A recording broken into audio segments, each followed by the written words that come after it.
Selamat malam Pak Andres. Saya Cindy Octavia dan Vicky Ardiansyah dari kelas manajemen malam. Saya akan mempresentasikan mata kuliah manajemen strategik dari bab 11, yaitu Implementing Strategies, Manajemen dan Operation Issue. Implementing Strategies yang mencakup manajemen dan operation issue dari perusahaan PT Wings yang kami ambil. Manajemen strategis merupakan konsep dan kasus edisi 12 dari Fred David. Yang kita bahas ini adalah manajemen strategis, konsep dan kasus yang ada di dalam buku penulis Fred David. Manajemen strategis adalah mengidentifikasi tujuan organisasi, sumber daya, dan bagaimana sumber daya yang ada tersebut dapat digunakan secara paling efektif untuk memenuhi tujuan strategis. Manajemen strategis di saat ini harus memberikan fondasi dasar atau pedoman untuk pengambilan keputusan dalam organisasi. Proses yang berkesinambungan dan terus-menerus, rencana strategis organisasi merupakan dokumen hidup yang selalu dikunjungi dan kembali dikunjungi, bahkan mungkin sampai perlu dianggap sebagaimana seperti cairan, karena sifatnya terus-menerus dimodifikasi atau diperbarui. Seiring dengan adanya informasi baru telah tersedia, dia harus digunakan untuk membuat penyesuaian dan revisi. Kemudian, saya akan menjelaskan tentang sifat strategi penerapan, formulasi, dan versus implementasi. Implementasi strategi itu sendiri mempengaruhi organisasi dari atas ke bawah. Ia mempengaruhi semua area fungsional dan divisional dari suatu bisnis. Hal tersebut jauh di luar tujuan dan ruang lingkup dari buku Fred R. David itu sendiri untuk memeriksa semua konsep dan alat administrasi bisnis yang penting dalam implementasi strategi. Bab ini memfokuskan diri pada isu-isu manajemen yang terutama berpusat pada implementasi strategi pada tahun 2003. Bahkan, rencana strategis yang secara teknis paling sempurna sekalipun hanya akan memberi sumbangan yang kecil bagi pencapaian tujuan jika tidak diimplementasikan. Banyak organisasi cenderung menghabiskan dan menghamburkan waktu, uang, dan usaha untuk mengembangkan rencana strategis, memperlakukannya seolah-olah ia akan diimplementasikan hanya akan sebagai tambahan belaka. Perubahan datanya melalui implementasi dan evaluasi, tidak ada perencanaan. Rencana yang secara teknis kurang sempurna apabila diimplementasikan dengan baik dapat meraih hasil yang lebih baik dibandingkan rencana yang sempurna namun hanya ada di atas kertas. Selanjutnya, saya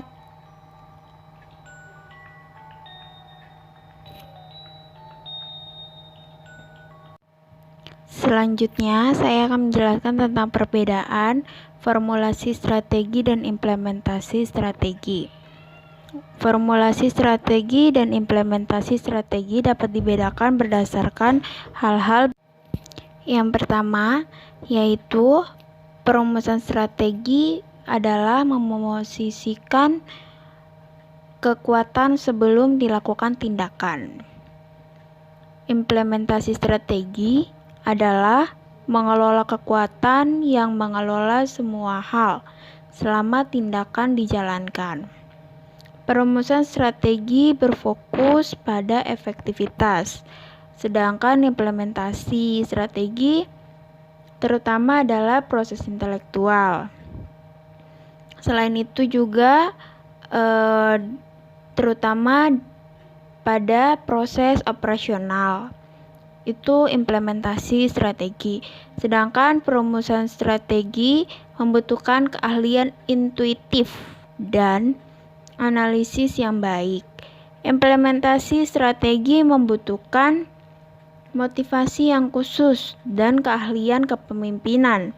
Perumusan strategi membutuhkan koordinasi di antara beberapa individu. Sedangkan implementasi strategi membutuhkan koordinasi di antara banyak individu. Jadi perbedaan dari perumusan strategi dan implementasi strategi itu sendiri ada di perumusan strategi itu berfokus pada efektivitas, sedangkan implementasi itu prosesnya, proses intelektual, proses operasional. Kemudian perumusan strategi juga membutuhkan keahlian yang intuitif serta analisis yang baik. Sedangkan implementasi strategi itu membutuhkan motivasi khusus dan keahlian kepemimpinan. Bedanya itu kalau perumusan strategi membutuhkan keahliannya intuitif, sedangkan implementasi strategi itu membutuhkan keahlian kepemimpinan.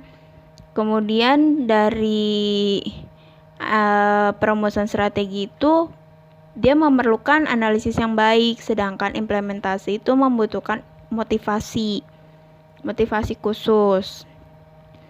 Terus kalau perumusan strategi itu membutuhkan koordinasi beberapa individu aja, tidak perlu banyak-banyak. Sedangkan implementasi strategi itu membutuhkan banyak individu, itu bedanya. Selanjutnya saya akan menjelaskan tentang perspektif dari manajemen. Isu-isu manajemen seputar implementasi strategi itu meliputi ada 11 aspek yang nanti akan dijelaskan oleh Vicky. Saya akan menyebutkan apa aja sih isu-isu manajemen seputar implementasi strategi. Yang pertama itu menyusun tujuan tahunan. Yang kedua, membuat kebijakan. Yang ketiga itu mengalokasikan sumber daya. Yang keempat itu mengubah struktur organisasi yang ada. Yang kelima, restrukturisasi dan desain ulang. Yang keenam, merevisi rencana intensif dan pemberian imbalan kepada karyawan. Yang ketujuh, meminimalkan resistensi terhadap perubahan. Yang kedelapan, menyelaraskan manajer dengan strategi. Yang kesembilan, mengembangkan budaya yang mendukung strategi. Yang kesepuluh, mengadaptasikan proses produksi atau operasi. Proses produksi atau operasi dalam bidang produksi pembuatan produk-produk yang dihasilkan oleh PT Wings Food itu sendiri. Yang ke-11 itu mengembangkan fungsi sumber daya manusia yang efektif dan jika perlu melakukan penyusutan ukuran perusahaan. Mengembangkan fungsi sumber daya manusia yang efektif itu seperti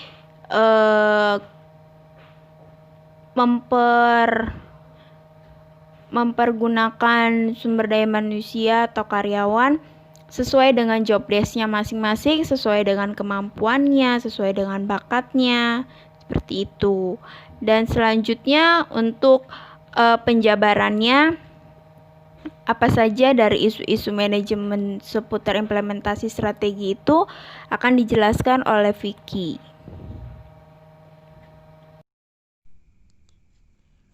Tujuan tahunan. Membuat tujuan tahunan adalah aktivitas yang terdesentralisasi yang melibatkan seluruh manajer yang ada di organisasi secara langsung. Tujuan tahunan atau annual objective sangat esensial bagi implementasi strategi karena mereka menunjukkan dasar pengalokasian sumber daya, merupakan mekanisme utama untuk mengevaluasi para manajer, merupakan instrumen utama untuk memonitor kemajuan dalam tujuan jangka panjang, serta membuat prioritas divisional dan departemental dalam organisasi. Konsistensi horizontal dari tujuan adalah sama pentingnya dengan konsistensi vertikal dari tujuan. Tujuan tahunan biasa diukur konsisten, beralasan, menantang jelas, dikomunikasikan ke seluruh organisasi, memiliki karakter yang disesuaikan dengan dimensi waktu, dan dilengkapi dengan bentuk penghargaan dan sanksi. Selanjutnya ada 4 jenis sumber daya sama alokasi sumber daya. 4 jenis sumber daya itu yang pertama sumber keuangan, di mana di dalamnya terdapat investor, hasil penjualan, serta reksadana. Yang kedua itu sumber daya fisik, seperti merek, packaging, garansi, service after sales. Yang ketiga itu ada sumber daya manusia. Di dalamnya itu terdapat karyawan dari kelas tertinggi sampai karyawan yang terdapat di kelas terendah. Yang keempat itu sumber daya teknologi, seperti mesin produksi yang canggih dan sistem IT yang terbaik untuk mengoperasikan sistemnya. Selanjutnya ada alokasi sumber daya, di mana alokasi sumber daya atau resource allocation adalah aktivitas sentral dalam manajemen yang memungkinkan eksekusi dalam strategi. Selanjutnya mengelola konflik. Ketergantungan antara tujuan dan persaingan atas sumber daya yang terbatas terkadang mengarahkan kepada konflik. Konflik sendiri dapat didefinisikan sebagai suatu ketidaksepakatan antara dua belah pihak atau lebih dalam suatu isu atas beberapa isu. Yang selanjutnya itu, konflik pertama tidak selalu buruk. Konflik juga tidak ada konflik yang menandakan apatis atau ketidakpedulian satu sama lain, dapat memberikan energi pada kelompok lawan untuk bertindak, serta dapat membantu manajer mengidentifikasi masalah apa yang sedang terjadi atau isu apa yang sedang terjadi dalam suatu pihak. Pendekatan untuk mengelola dan menyelesaikan konflik. Penghindaran termasuk tindakan seperti mengabaikan masalah dengan harapan bahwa konflik akan menyelesaikan sendiri, atau secara fisik memisahkan individu atau kelompok yang bertikai. Selanjutnya ada difusi. Difusi ini mencakup mengecilkan perbedaan antara pihak yang bertikai sementara menekankan kesamaan dan kepentingan bersama, berkompromi sehingga tidak ada pemenang atau pecundang yang jelas, menggunakan aturan mayoritas atau dengan musyawarah atau bahkan mufakat. Selanjutnya ada konfrontasi. Tergantung konflik yang terjadi apakah memerlukan pihak-pihak yang terlibat konflik untuk menjabarkan sudut pandang mereka terhadap konflik tersebut. Selanjutnya ada strategi pertandingan dengan struktur, di mana perubahan strategi menyebabkan perubahan dalam struktur organisasi. Struktur seharusnya dirancang untuk memfasilitasi pengejaran strategi perusahaan untuk mengikuti strategi-strategi lawan. Tidak hanya ada satu desain atau struktur organisasi yang optimal untuk strategi atau tipe organisasi tertentu. Menghubungkan kinerja dan membayar ke strategi. Maksud dari menghubungi kinerja dan membayar ke strategi itu pertama, pembagian keuntungan dalam bentuk kompensasi insentif. Berbagi hasil untuk menetapkan target kinerja karyawan. Jika hasil lebih bagus, maka akan ditambah dengan bonus setiap akhir tahun. Yang ketiga, penjualan atau laba dengan efisiensi produk yang berkualitas dan keselamatan adalah hal basic untuk sistem bonus yang efektif dalam hal penjualan atau keuntungan perusahaan.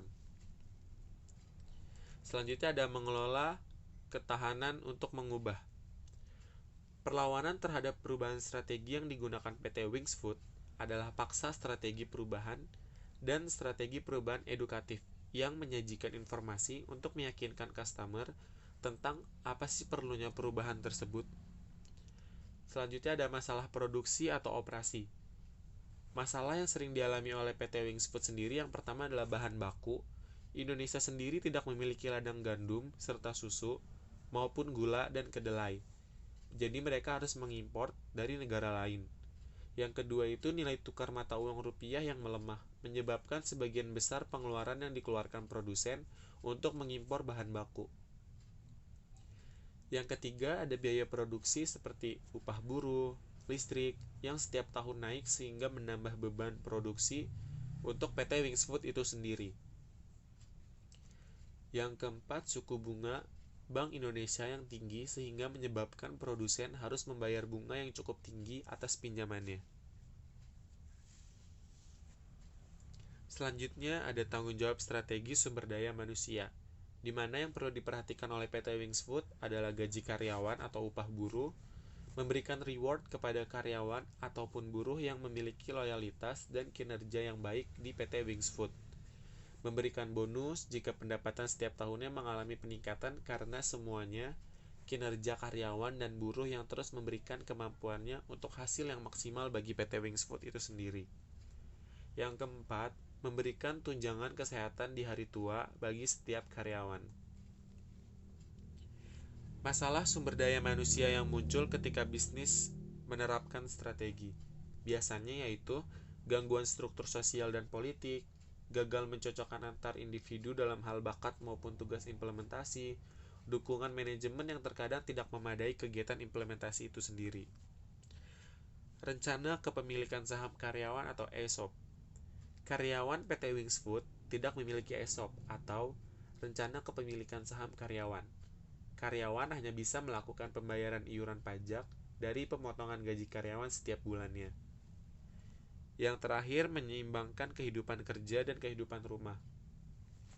Strategi kerja atau keluarga telah menjadi begitu populer di kalangan perusahaan, sehingga strategi sekarang mewakili keunggulan kompetitif bagi perusahaan-perusahaan yang menawarkan manfaat seperti bantuan perawatan lansia, penjadwalan yang fleksibel, pembagian pekerjaan, dan sebagainya.